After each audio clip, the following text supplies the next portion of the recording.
Gentleman's time has expired. The gentleman from Oklahoma is recognized. Mr. Speaker, I wish to yield to the other, Mr. Scott from Georgia, one of the chairman of the primary subcommittee on the House Agriculture Committee, 1 minute. Thank you, the gentleman from Georgia is recognized for 1 minute. Thank you, Mr. Chairman. Mr. Speaker, I rise today in support of this bill. And while I know that many people who I've worked with, who I have a tremendous amount of respect for, oppose the way forward here, I rise because it is the only way forward.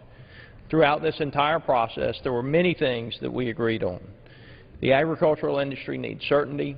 Our farmers who produce our food and fiber need the ability to plan so that they can produce a safe, reliable, and affordable food source for our country.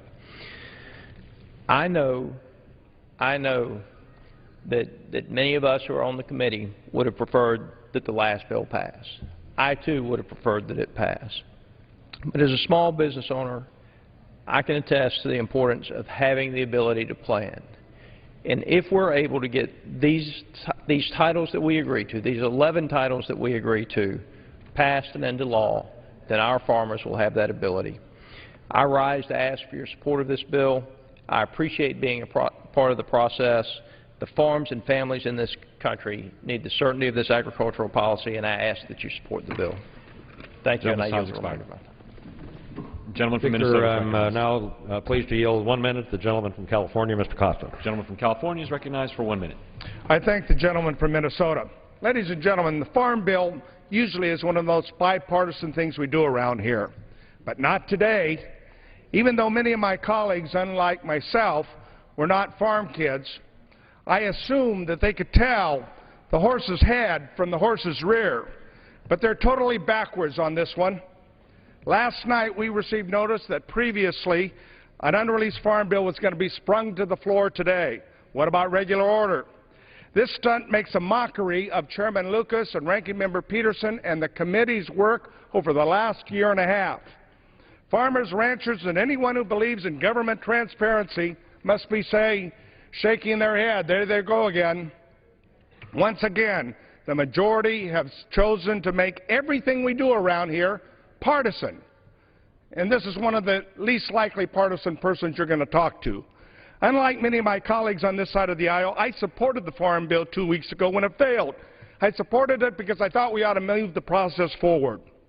This moves us backwards, and it removes permanent law, and I don't think we'll ever see a Farm Bill again. I cannot support this bill. I urge my colleagues to do the same. The gentleman from Oklahoma is recognized. Mr. Speaker, once again I turn to one of the outstanding subcommittee chairmen with a jurisdiction over conservation, energy, and forestry, the gentleman from Pennsylvania, Mr. Thompson, for 1 minute.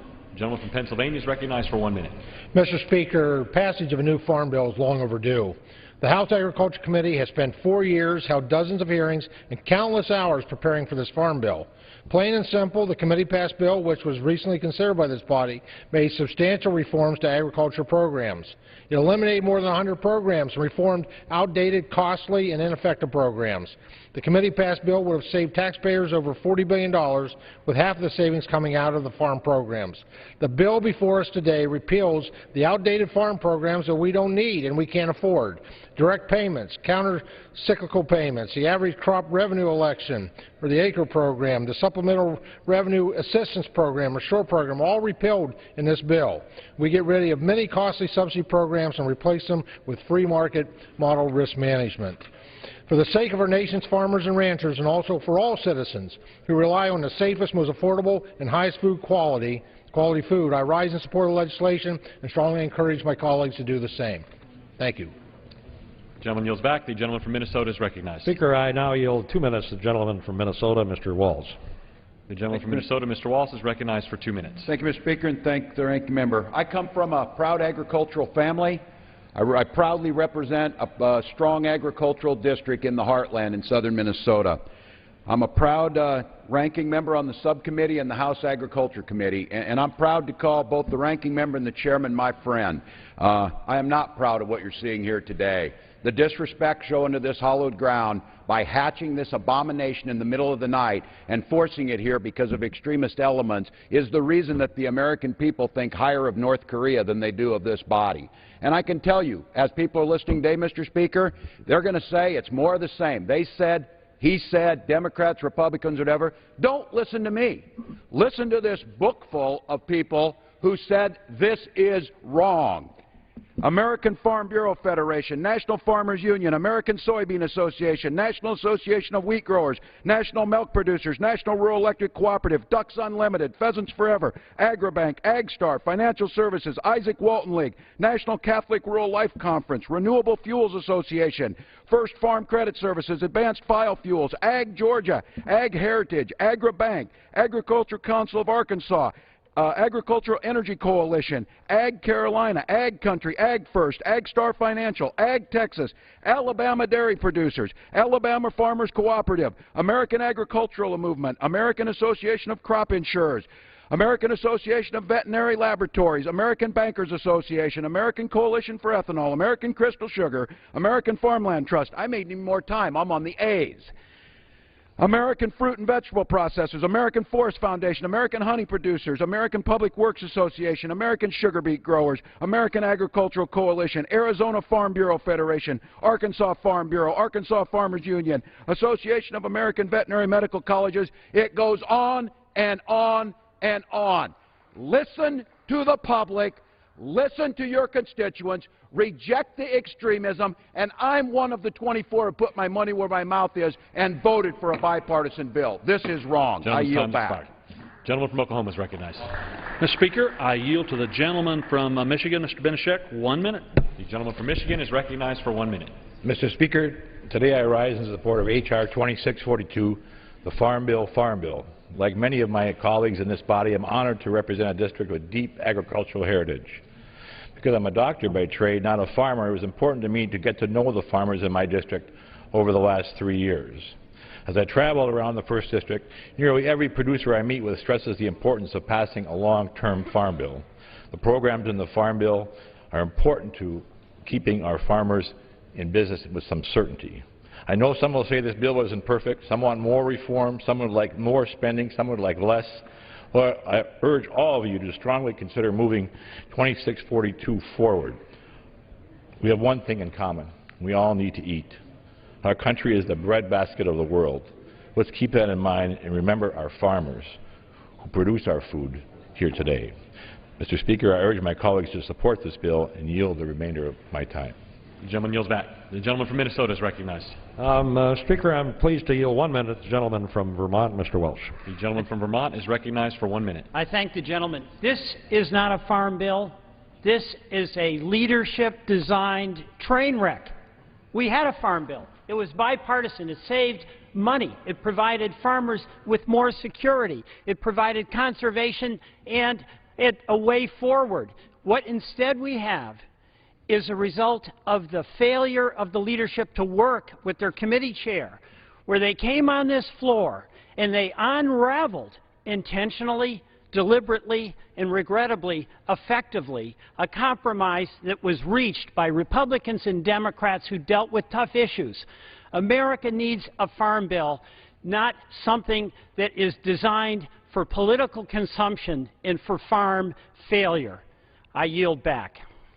The gentleman yields back. The gentleman from Oklahoma is recognized. Mr. Speaker, could I inquire how much time myself and the ranking member have remaining in debate? The gentleman from Oklahoma has 22 minutes remaining, and the gentleman from Minnesota has 15 minutes remaining. Mr. Speaker, I yield the gentleman from Wisconsin, Mr. Ribble, 1 minute. The gentleman from Wisconsin is recognized for 1 minute. Thank you, Mr. Speaker. Thank you. I thank the chairman as well. Mr. Speaker, I rise in support of the legislation today. I'll tell you, I've often told folks back in Wisconsin that working in the House of Representatives is sometimes like living in an alternate universe. The last hour and a half here, we've been debating what is not rather than debating what is. So maybe we should debate what is, and that is what is in this bill. This bill, for the first time, eliminates direct payments to rich farmers. I think that sounds like a pretty good idea.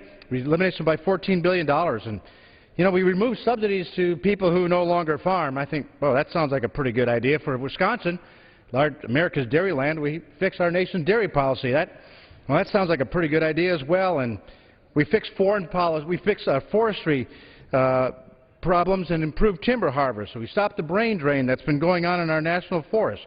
It improves the fruit and vegetable production in the Midwest. Finally, it minimizes reforms and improves important regulatory problems that have put burdens on producers. These are all the really great things that are in the bill, And I think we ought to focus on what's there rather than what is not, and worry about that today and worry about what is not tomorrow.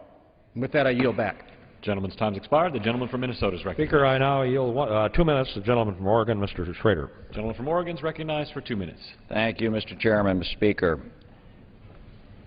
It's with a pretty heavy heart that I'm on the floor here today. This should have been a high point. I listened to the good chairman and even the Rules Committee chairman about this is a way to get the bill to conference. I've heard people say this is the only way to get this bill to conference. Well, we had another way, and that got sabotaged. And I guess the point I'd make to this body and to the people at home is that, some of us are listening to you. The most important thing is for us to work together. That's what I hear back home. They don't know about the details of all this policy. Well, colleagues, how a bill gets to conference is as important as getting it to conference.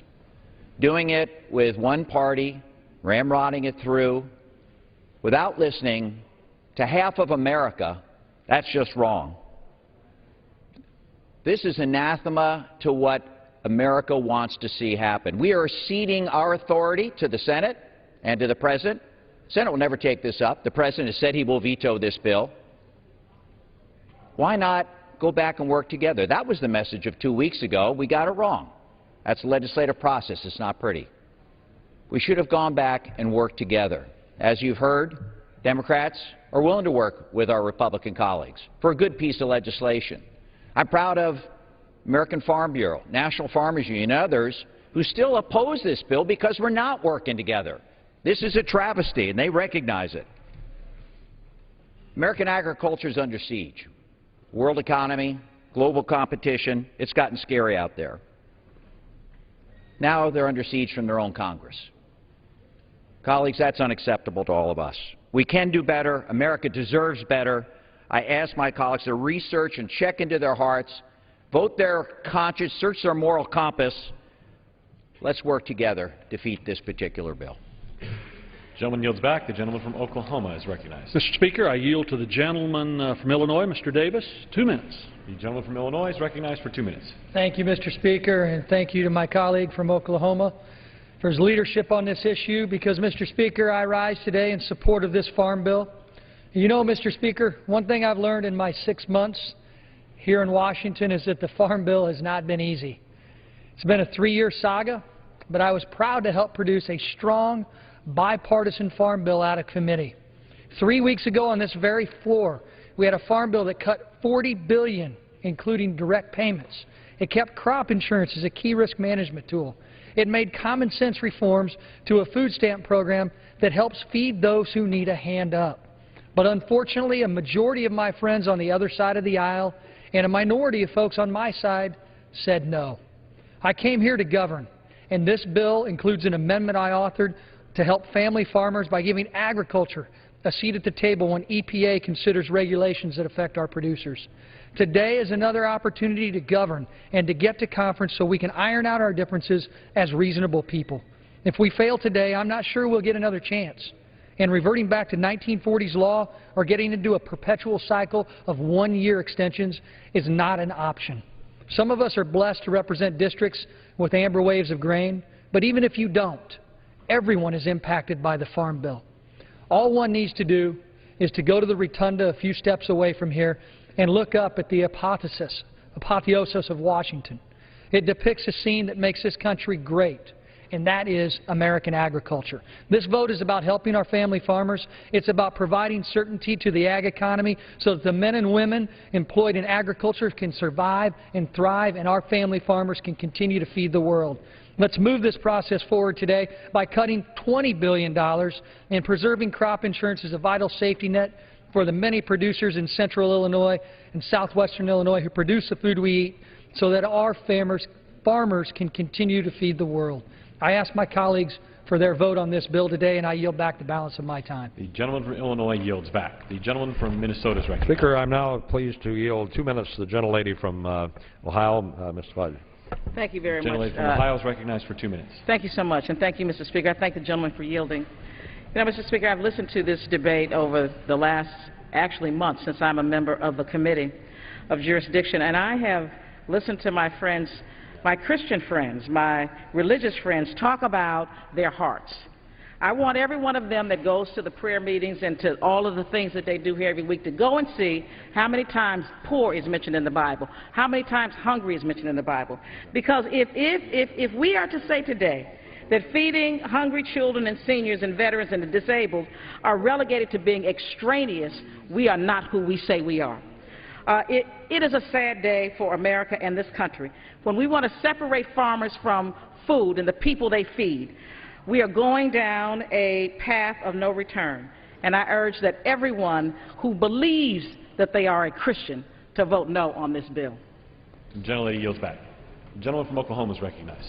Mr. Speaker, I'd like to note to my colleague that I have no additional speakers and that I would reserve the rest of my time to close. The gentleman from Oklahoma reserves. The gentleman from Minnesota. Mr. Speaker, I'm pleased to yield 1 minute to the gentleman from Texas, Mr. Hinojosa. The gentleman from Texas is recognized for 1 minute. Mr. Speaker, we are here today as a result of a lack of leadership from the Republican majority. Instead of passing a bipartisan farm bill like the Senate has done, House Republicans instead tried to ram through a partisan bill that would have attacked our most vulnerable children. I'm talking about poor children, senior citizens, and many who lost their jobs.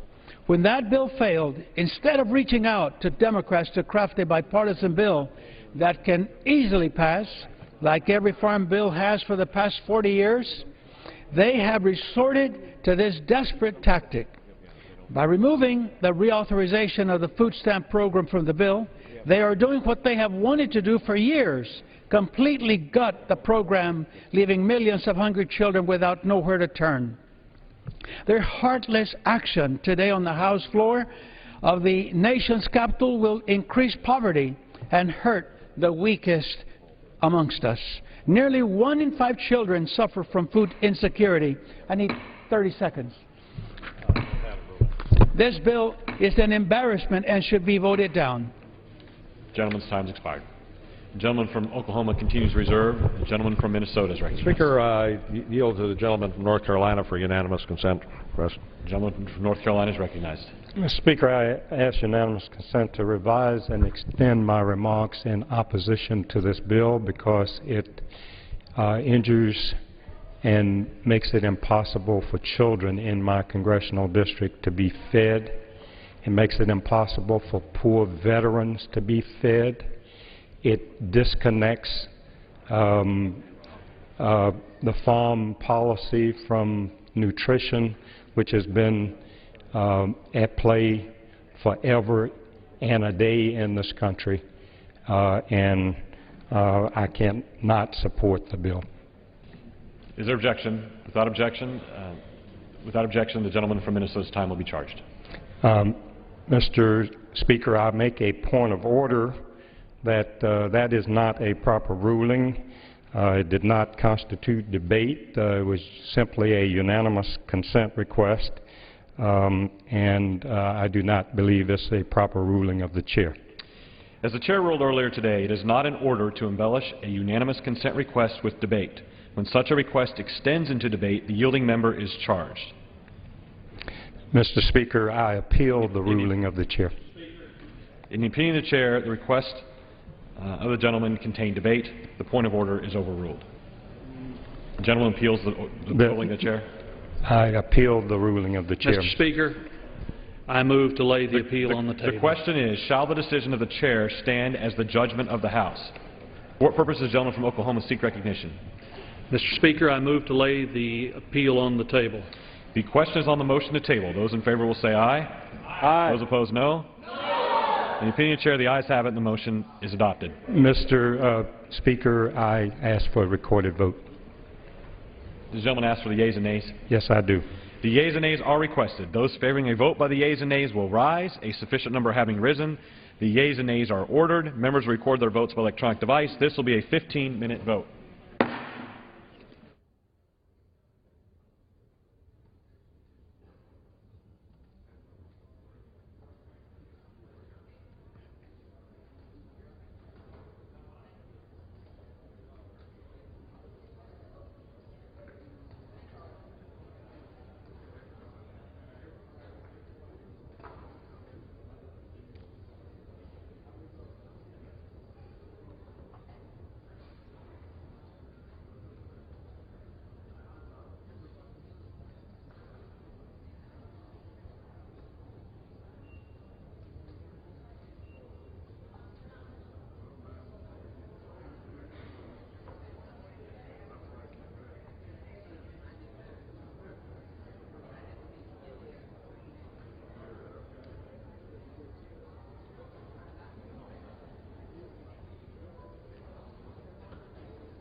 So House members are very close to finishing general debate on the Farm Bill. This is a procedural vote on the Farm Bill. This version of the bill separates food and nutrition programs from the measure with the intent to get at least a part of the bill passed. Last month, members of both parties in the House rejected a Farm Bill partially over the issue of food stamp support.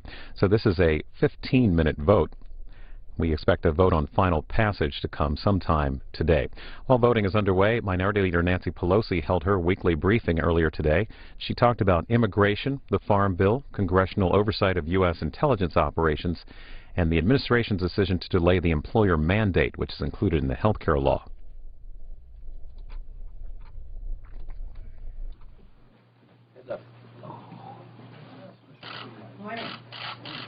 Morning. Well, they called a vote. Seems like they time it exactly to our schedule. Let me try to be brief. As you know, members of Congress went home last week to celebrate our independence, the 4th of July, and to hear from our constituents.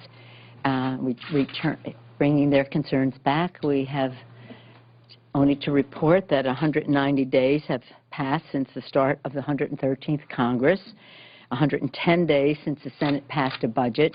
We still don't have a jobs bill, and we still don't have a budget. And this is really what the American people want us to do. The American people are waiting. The Democrats are ready to act. Democratic members of the Budget Committee have been named to a conference. Democrats have put forward our budget proposal to promote jobs and growth, to invest in innovation and infrastructure in our country, and to bring down the deficit. Growth with jobs. That's what the budget should do. Enacting a budget and replacing the devastating cuts of the sequester are necessary steps for the sake of our economy and our national defense. Yesterday, Secretary Hagel said, if the cuts are not lifted by October 1st, the size and readiness and technological superiority of our military will be reduced, placing a much greater risk, the country's ability to meet our current national security commitments. That's a pretty strong statement.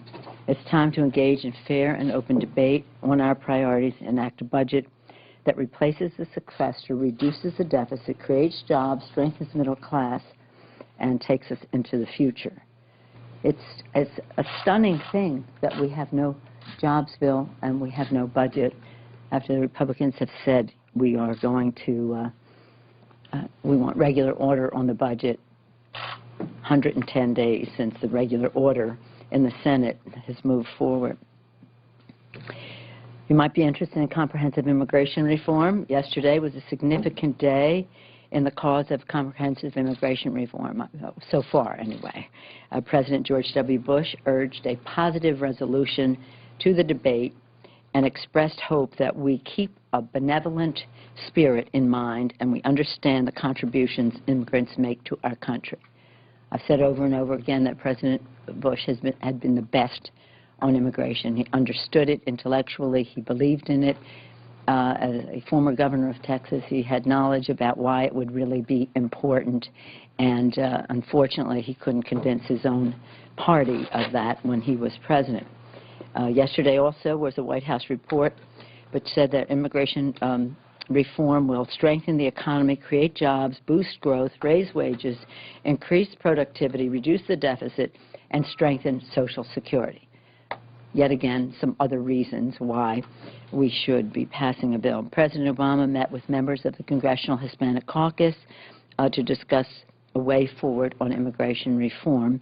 I sent a letter to Speaker Boehner urging bipartisan action to pass comprehensive immigration reform and highlighting the good work of the House Task Force of 7. They really worked very hard and in good faith with again, a compromise that we all have. With a compromise, there's some things you like and some things you don't. Today and in the future, we must keep the momentum forward for comprehensive immigration reform that secures our borders, protects our workers, reunites our families, and has a path to permanent legal status that leads up to citizenship. As we gather here, we're taking a vote on the floor right now on the rule for the Farm Bill. This is really, as I said, amateur hour to the nth degree now. whatever I said before to the nth degree. We have, the Speaker said we want regular order. We're going to respect the work of our committees. The committee passed out a bipartisan bill out of the Agriculture Committee, which has now been totally ignored by the Republican leadership. And instead, they're putting a bill on the floor that they conjured up last night. I can't really tell you much about it except that it has no nutrition and food stamps. It has no support from the farm groups. It has less deficit reduction than the Senate Farm Bill, and it does not have Democratic support. Today's legislation splits farm and nutrition initiatives within two different measures. You know that. I want to remind that when we did the Farm Bill, we had such strong bipartisan support, we were able to overcome a presidential veto 2 times. Overwhelming consensus. 2 times we overrode a presidential veto. By pursuing this course of action that the Republicans have chosen, they are endangering support for farmers, ranchers, food security, rural communities, conservation, and the jobs of 16 million Americans. The proposed, again, bill does not have the support of any element, whether it's the nutrition side, the food stamp side, food banks, and the rest. Thank you. It is, and we'll see if it has enough votes to pass on the floor. Thank you, Drew. Drew just handed me a copy of a letter you all should have technologically speaking.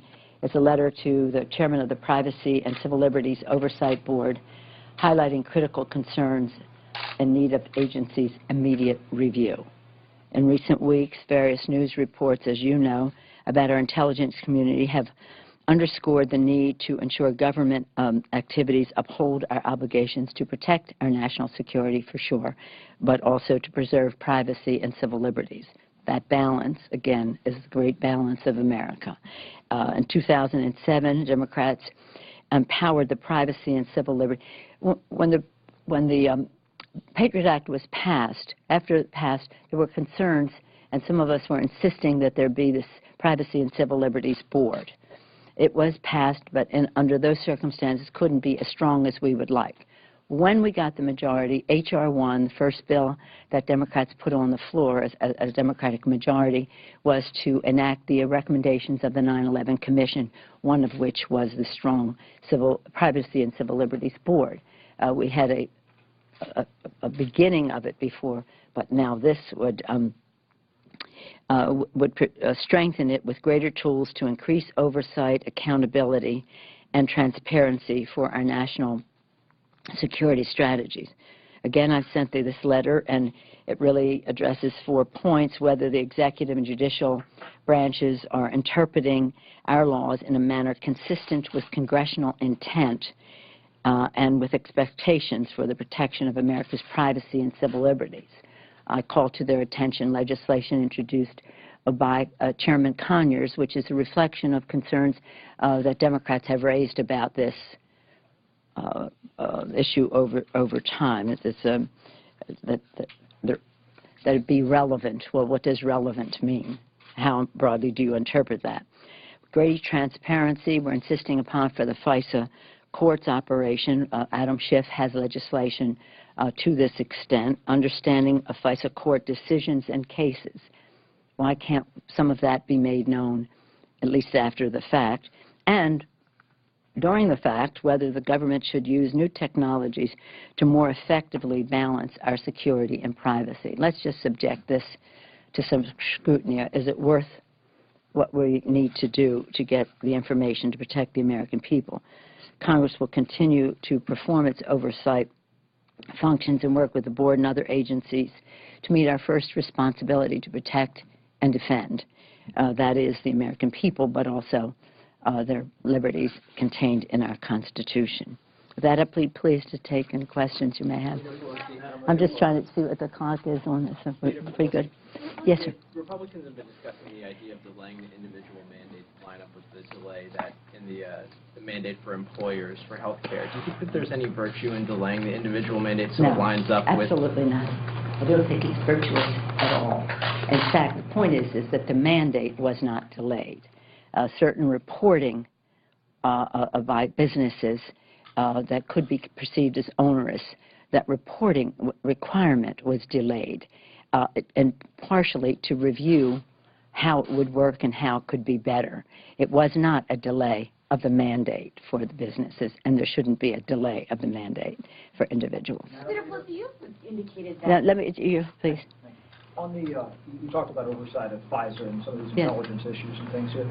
There have been some reports, and some of the senators, Merkley and Wyden and some others, have expressed concern that they didn't think that the intelligence communities were up front with them when they were conducting oversight. Do you think that they have, that there has not been, the intelligence communities have fallen down in some of these cases, and what should there be, what consequences should there be when the intelligence communities are not being forthright with the overseers? Well, I think we have to have oversight of the oversight. And that's one of the things that we did when we had the majority. We didn't have the signature, so we had to have a compromise in 2007 when we did the FISA, FISA calls it amendments, but it was a bill. And what that did was to strengthen the requirements for oversight and the rest. But Congress has a responsibility, again, to protect and defend the American people.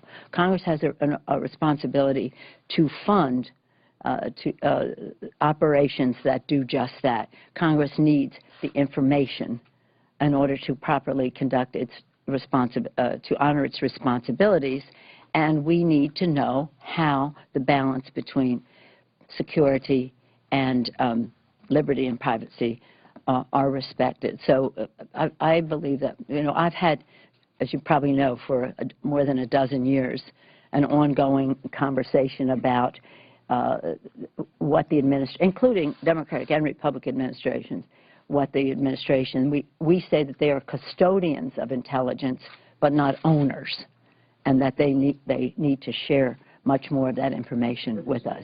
The issue of if the ultimate power of Congress are the purse strings. You know, you have certain agencies that aren't doing things the right way, you might, you know, tie the purse strings. But when dealing with intelligence, can you do that to the intelligence communities when they aren't conducting themselves? Excuse me. One of the problems we had during the Iraq War was that so much was done by supplemental. So it practically usurped the power of the Intelligence Committee to have the hearings, to make the budget decisions and the rest. Just a matter of history, more on the subject than you may want to know. The Intelligence Committee is something, an authorization by the Intelligence Committee was always considered almost exactly the appropriation. In other words, we have access to information that others do not have, so let us make these decisions about funding, and the budgeting is really important on intelligence as you make those choices. And so it was always respected as the authorizers who had the information were effectively the appropriators. When, during the Iraq War, much of that changed because they were doing it by supplemental. So it was all coming through the Appropriations Committee. And therefore it weakened I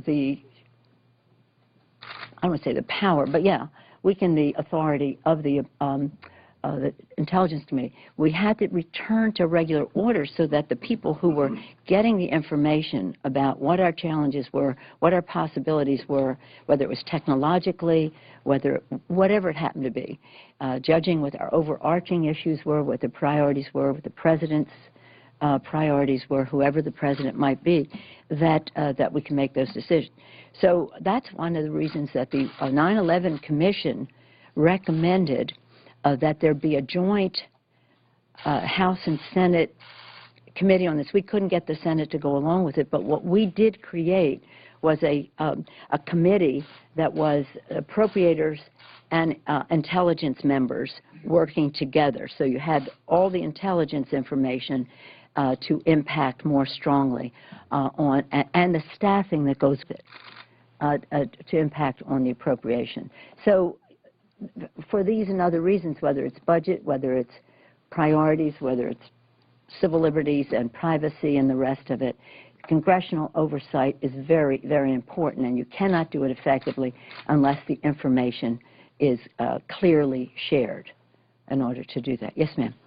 It was very clear at the end of the Republicans' immigration meeting yesterday that Republicans are very divided on what to do about legalization. They do, most, however, came out and said it's very unlikely that any action will be taken on immigration until the fall, and we'll have the debt ceiling, we'll need to do another SBR or spending bill of some kind. Do you have any concern that the delay will mean a long, slow death for... Well, I'm concerned about the delay because why? Why would we delay? Why don't we just get about the business of doing a bill? And I have said to the Speaker, I'm respectful of any way that he wants to bring it to the floor in parts or in whole or whatever it is, but we really should get moving on it and see where there's areas of agreement where we can pass a bill so that we can go to conference and then have the further discussion. Yeah, I think delay can create problems, but I'm ever optimistic. So I believe that we will have immigration reform for the simple reason that the American people want us to have it. And that if it doesn't happen in this year, it's unlikely that it's going to happen in an election year. But it is the beautiful words of President Bush that he spoke about yesterday in his speech and has over time. We have to respect what immigration is to our country. I believe that it is the source of the constant reinvigoration of America. And the people who come here with their hopes, dreams, aspirations to make the future better for their families are completely in sync with American our founders, the vows of our founders, that our country novus order seclorum, a new order for the centuries, for the forever. And that was predicated on the idea that we would have a responsibility, all of us, to make the future better, one generation for the next, every person in the generation taking responsibility. So their aspirations, hope, optimism, and determination and courage, in my view, makes America more American. And we have to think, as President Bush exalted us to do, to think in those kinds of terms. I think there's something about the clock. Okay. Yes, ma'am. Following on President Bush and his comments yesterday, it seems to have been met with a so what attitude from the House Republican Conference. And now you say, well, the American people want this. They wanted background checks as well. So what makes you believe or think that immigration and any other issue would be any different? Well, I do. Your question is well taken, and I'm not giving up on background checks either. So I do believe that Congress will be in sync with the American people. It's just a matter of time. On the immigration issue, as I said to you before, the Republicans had, and the Senate had an epiphany when 70% of the Hispanic voters voted Democratic for president and for Congress. And so they know how important it is to have immigration reform. Separate and apart from that, it's absolutely essential. We have a broken system, and we just allow it to continue. And as I said in the President's report, this, and the CBO has reported that this will reduce the deficit by billions and billions of dollars, and that, let me find the page, with the President's, that it will create jobs, boost growth, raise wages, increase productivity, reduce deficits, and strengthen Social Security, strengthen our economy. So there are reasons to do this beyond the political aspects of the election. I quote Lincoln all the time, public sentiment is everything. And while some of our colleagues say there aren't that many Hispanics in their districts to make a difference in their reelection, some Republicans say that, the fact is that many Republicans in our country support comprehensive immigration reform. The BBB, the badges, the law enforcement community, the business community, the Bible folks, many of those are Republicans. They have been very enthusiastic over time and getting impatient about Congress taking action. It would be a real failure on our part if we could not find a path to go to conference, to air our differences, to come up with a bill. I just have time for one more because I can't miss this vote. There seems to be a deal emerging in the Senate on the student loan. Wouldn't that be great? Which would put a cap to protect the students against big fluctuations in interest rates. Would Democrats in the House be willing to go along with a market-based system if it had the kind of protections that? Well, you have to see it. As you know, we had our own. We supported in our motion to recommit what the President was proposing, which had some similarities to what I understand the Senate bill is. But until I see the bill, have you seen it? No, until we see it, it's hard to say what we would, how we would respond to it. But so far, it sounds like a way to get the job done, which we must do, because the burden of debt that are on our families and our young people for them to go to college is really unconscionable. And well, this is a fight we've been engaged in a long time with the Republicans. I do not support the Republican proposal that came out of the House. What's happening in the Senate sounds more in the interest of helping middle-income families and those who aspire to it, enable their children to receive a higher education, which is essential to innovation in our country. And by the way, nothing brings more money to the Treasury than investing in the education of the American people.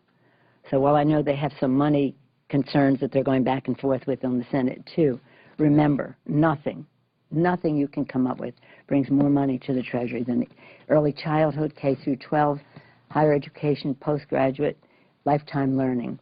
You want to reduce the deficit, invest in education. Thank you all very much. Bye-bye.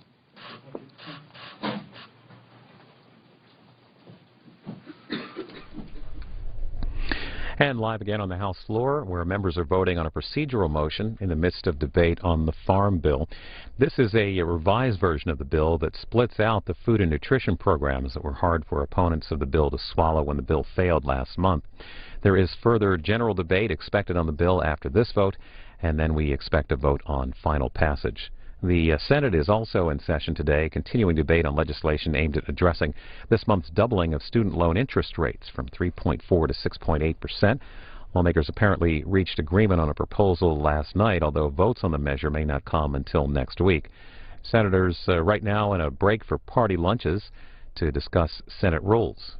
You can see the Senate live when they return on our companion network, C-SPAN 2.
On this vote, the yeas are 226, the nays are 189. The motion is adopted.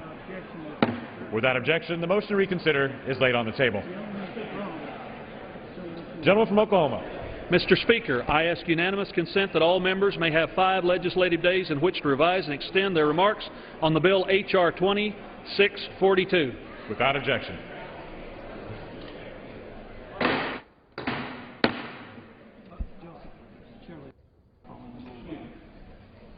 The Chair lays before the House the following rule.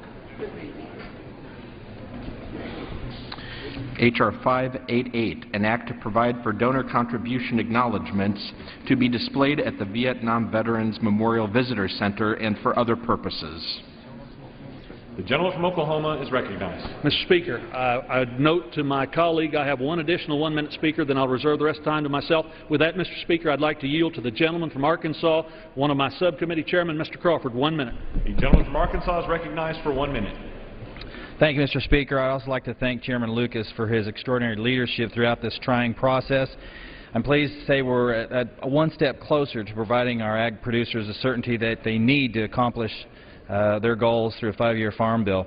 This bill is a product of our extensive outreach to farmers, ranchers, and stakeholders across the country and reflects the critical input we received from our rural constituents in the Farm Bill process that allowed producers to be heard.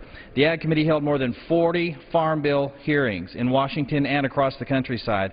Through this rigorous audit hearing process, we scrutinized every dollar authorized in the legislation we're offering today. What's more, the bill is the result of an open process that allowed for consideration of the ideas of anyone and everyone in the House. Ag is the #1 industry in my district in the state of Arkansas, and according to the University of Arkansas, it accounts for over 250,000 direct jobs in my state. But, Mr. Speaker, it's more important for everyone to know what's at stake. The legislation may be crafted to address the U.S. ag economy, but it's not just important to our rural constituents, it's important to everyone.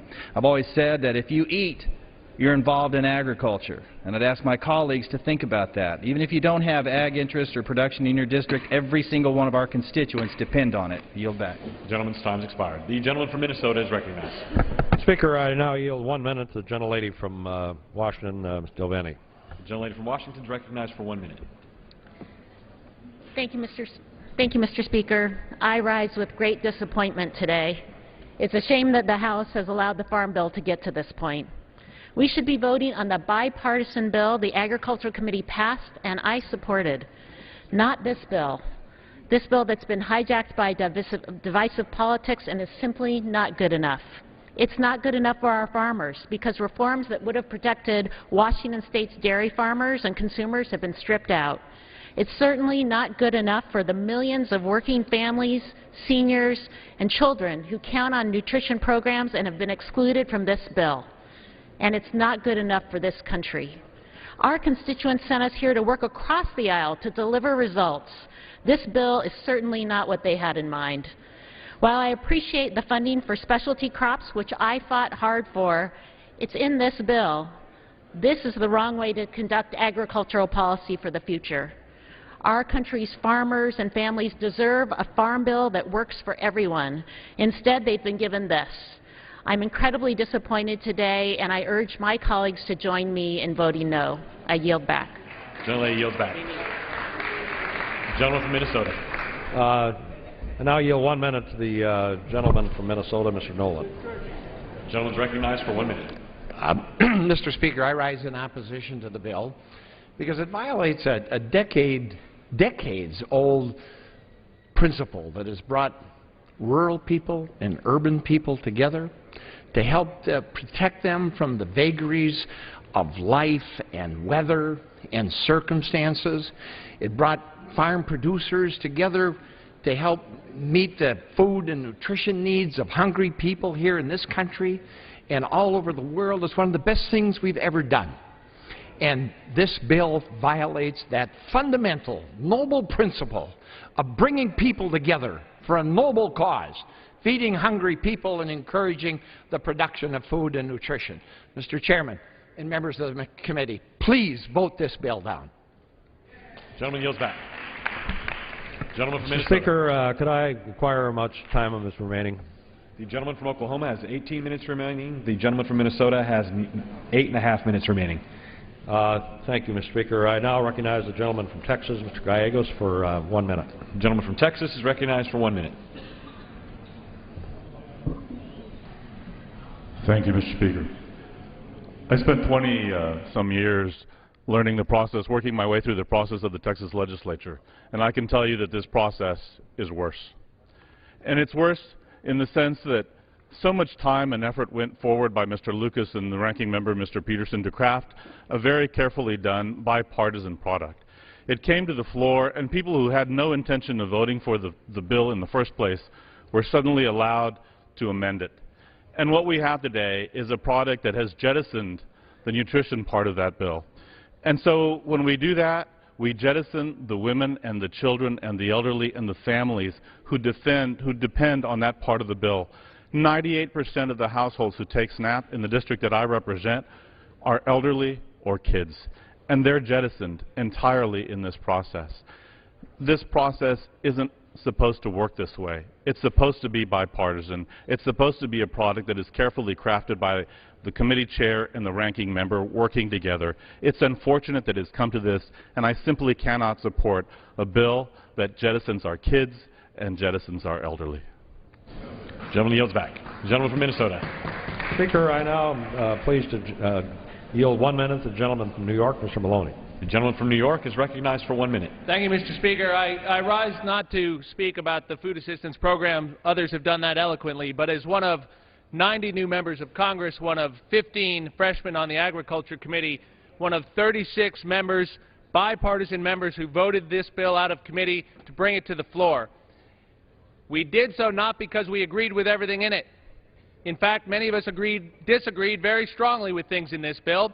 We did it because we respected our chairman and our ranking member who worked across the aisle together for years to get a product that would help the country, that would help our farmers, that would help the people I represent in the Hudson Valley.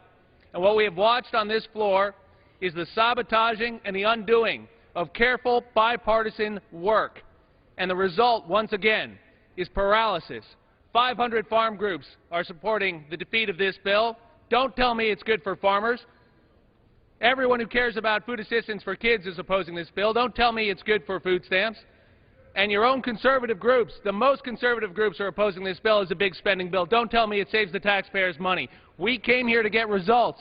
This Congress can do better. Defeat this bill, bring it back, and let's work together to get a good result. Gentleman's time's expired. Gentleman from Minnesota is recognized. Now pleased to yield 1 minute to the gentleman from Illinois, Mr. Enyart. The gentleman from Illinois is recognized for 1 minute. Thank you. Mr. Speaker, I rise in strong opposition to bad public policy. As a member of the Agriculture Committee, I state my strong opposition to the leadership's drive to split a comprehensive farm bill. It destroys the bipartisan work of the committee. It destroys a coalition that has worked for our nation for generations. The Ag Committee did our work.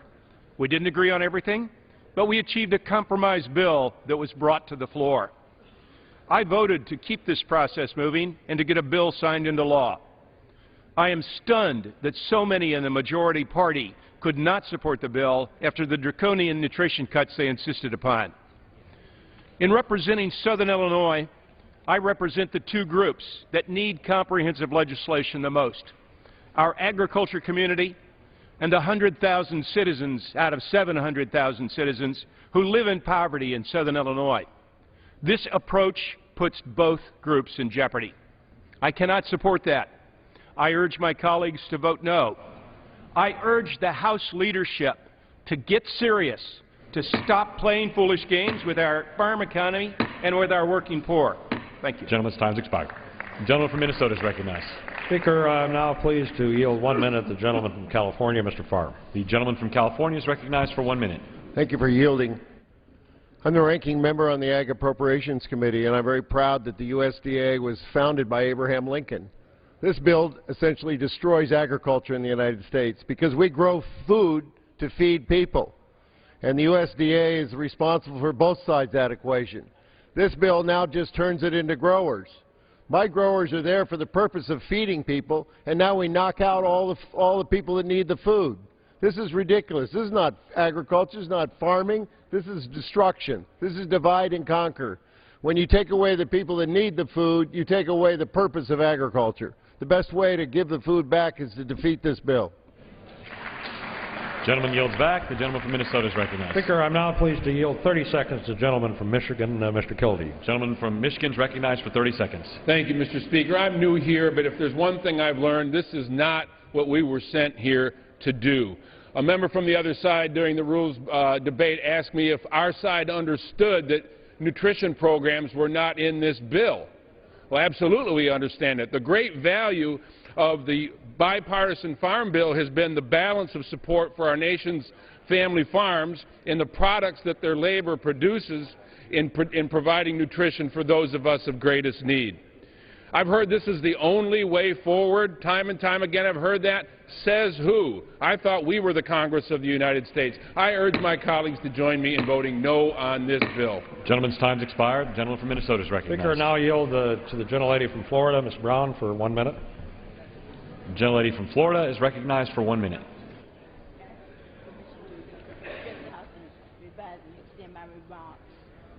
Address the House and Without objection. Thank you. Mr. Speaker, the Bible says, to whom much is given, much is required. This is a sad day in the House of Representatives. Shame on the Republicans. Shame on the House of Representatives. Suspend. The gentlelady will be seated. Thank you, Mr. Speaker. This is a... No, the gentlelady will suspend. The gentlelady will be seated.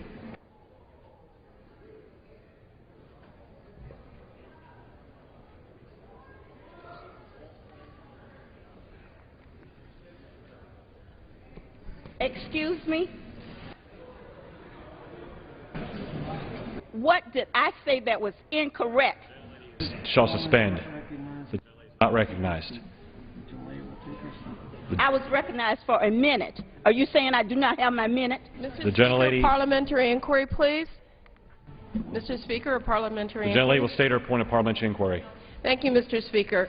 Is it not in order, as we've heard many times on this floor, for a member of the House to simply not mention by name individual members of the House, but to mention categories of members? That happens all the time. Mr. Speaker, is it not in order when there are members on the other side of the aisle who have said Obama, Obamacare, that Nancy Pelosi is a train wreck on the floor of this House, and their words have not been taken down and they've not been seated? Is it not in order for the gentlelady to have been recognized and be able to speak on this issue, merely saying Republicans? That could be a lowercase Republican. The gentlelady will suspend. The gentlelady will suspend. There's a currently demand for the words to be taken down pending before the body. The clerk will report the word. The gentlelady from Florida will be seated. I'm not going to apologize.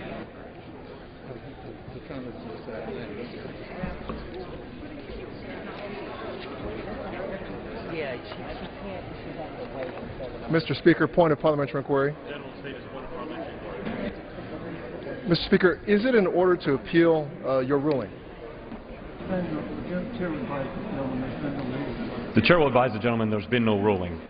Request to take down the rules, take down the words before the House. The clerk will report the words. The chair will make a ruling. The gentleman's request would be in order at that time.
Georgia. The demand is withdrawn. The gentlelady from Florida may continue. Florida. Withdrawn. The gentlelady from Florida may resume her comments. The gentlelady from Florida has 42 seconds remaining. Excuse me, Mr. Speaker. Did you rule in my favor?